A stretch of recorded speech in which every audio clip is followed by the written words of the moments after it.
Wes Parmalee's room. What was he doing with them? He claims they're his. Well, they're not his. They're Daddy's. Exactly. And I found them in his room. I confronted him with them, and then I threw him off the ranch. I think that he is a fraud and a con man trying to play some ghoulish trick on us, that he is Jock.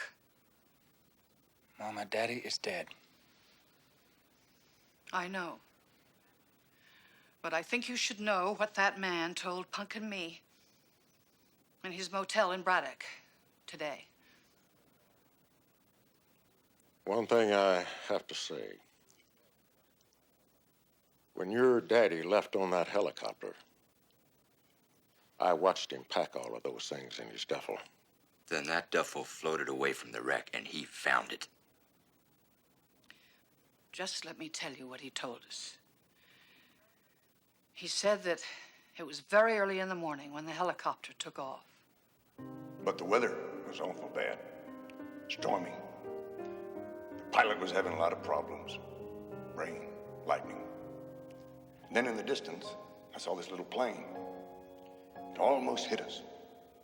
We swerved out of the way, and then it felt like the whole bottom of the world fell out. We crashed into the lake. The helicopter exploded. I felt this awful pain, and then I was under the water. And then, the next thing I remember, I was on the water, and my duffel bag was holding me up. Then I guess I must have passed out. And the rest I'll tell you as it was told to me. Some natives found him on the bank, more dead than alive, crushed and burned all over his body. They took him to a small French missionary hospital in the interior. Nobody there spoke English. I didn't know nor care who the Ewings were. And that didn't matter because when I came to, I didn't know who I was either. I had total amnesia. But they kept me alive long enough to move me to the coast, to a hospital. I spent a couple of years there. I was burned so bad. They had to give me a whole new face. My jaw was broken so many places. I lost all my teeth. New skin on most of my body. I just lay there, wrapped in those bandages, and every so often, more plastic surgery. But then one day, my memory started coming back. Little flashes of who I was.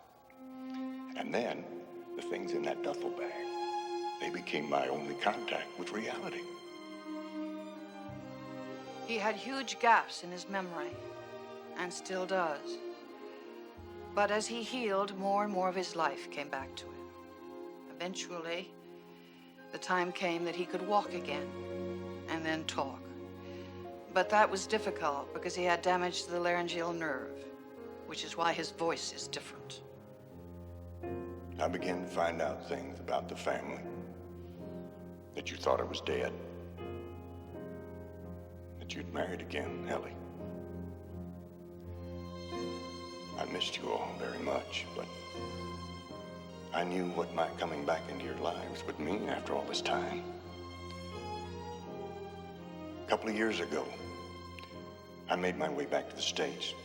Started working on ranches. Ended up at the Running Z in Colorado. All this time, I was reading everything that I could about you. Finally, I just couldn't stand it anymore. I had to at least see you all again.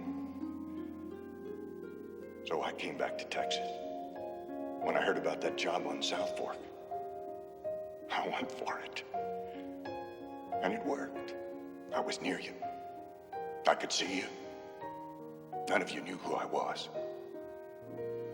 Till I walked into the bunkhouse and found those things. Well, I don't believe a word of it. There was always something about Wes. Something different. You don't believe him, do you, Ray? Boys, let me tell you something. I talked with Wes Parmalee along with your mama. He repeated conversations that I had with Jock down there. Now, if he's got a memory problem, it's not about what happened in South America. Punk, Daddy is dead. Now, I found his medallion at the bottom of the lake. I'm going over to the motel and beat the truth out of him. No, Bobby. I don't want any